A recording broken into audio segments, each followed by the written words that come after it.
এই ছোটবেলায় ফিরে গেলাম, বুঝছো? ছোটবেলায় এভাবে যখন ধান কাটা হইতো না, তখন হচ্ছে যে খুব খুব মজা করতাম, আনন্দ করতাম। এই যে ধানের যে ইয়াগুলা আছে না, এইগুলার উপরে উঠে বইসে থাকতাম, কত ঢং ঢং করতাম। তারপরে কি হইতো, গাটা মনে করে সেলে চলে যাইতো। পরে হচ্ছে যে সন্ধ্যার পরে যখন পড়তে বসতাম না, খুব পরিমাণে জ্বলতো, বুঝছো? পরে আম্মু, তারপরে নানু, ওরা সবাই বলতো কী ব্যাপার, আরেকটু যাও, আরেকটু ধানের মধ্যে যে গড়াগড়ি ডলাডলি খাও। এই দেখো এইভাবে শুয়ে পড়তাম চিত্তে রয়ে, ঠিক আছে? আমি শুধু একা না, মানে আমার যত কাজিনরা ছিল সবাই এরপর উঠে লাফালাফি নাচানাচি এরকম কত কিছু করতাম। সেই ছোটবেলায় ফিরে গেলাম, বুঝছো? মানে আমি নস্টালজি হয়ে যাচ্ছি, কেন আমি বুঝতে পারতেছি না। বয়সে কি বলবো কি দিব সেটাও বুঝতে পারতেছি না, তবুও দিতে হবে, বলতে হবে। এদিকে বসে যে ধান পড়ে গেছিলো একটু উঠায় রাখতেছিলাম, কারণ ঠিকঠাক মতো উঠাই না রাখলে পরে আবার বলবে কি যে কে করছে, সুমাইয়া করছে। দেখো ধানগুলো আবার উঠাই দিচ্ছিলাম। দেখেছো আমি কত কাজের, ঠিক না? একদম কোনো আকাজ করি না, বুঝতেই পারছো। বুঝতে হবে। তো এইখানে প্রচুর তাপ ছিল রোদ্দুরে। তারপরও দেখো পিছনে একটা গাছ আছে, গাছটা মানে বাতাস বাতাস হইতেছে, সেটাও দেখা যাইতেছে, তাই না?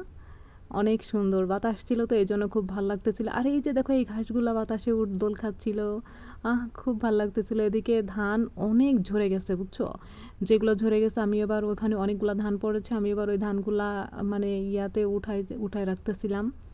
এমনি উঠাইতেছিলাম, কেন উঠাইতেছিলাম নিজে জানি না, তারপরে উঠাইতেছিলাম, ভালো লাগতেছিল।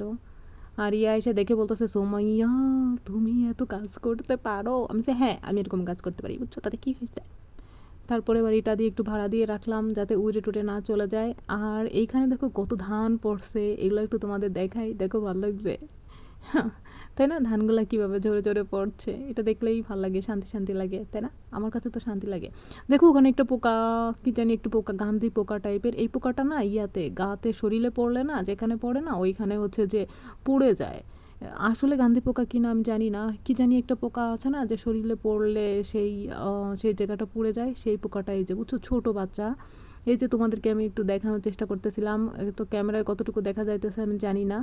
এই দেখো দেখো, আমার ডিভাইসটা যেরকম সেরকমই তো দেখা যাবে, তাই না? ওরকম হাই কোয়ালিটির ডিভাইস না, তবে ইনশাল্লাহ অন ডে আমি একটা হাই কোয়ালিটির ডিভাইস কিনে নিব, ইনশাল্লাহ, যদি বেঁচে থাকি। কারণ আল্লাহ তাআলা কখনোই কারো ইচ্ছা অপূর্ণ রাখেন না। শুধু চেষ্টা, পরিশ্রম এবং লক্ষ্য স্থির রেখে কাজ করে যেতে হবে, তাই না? বলো বন্ধুরা, লক্ষ্যভ্রষ্ট হয়ে গেলে হবে না।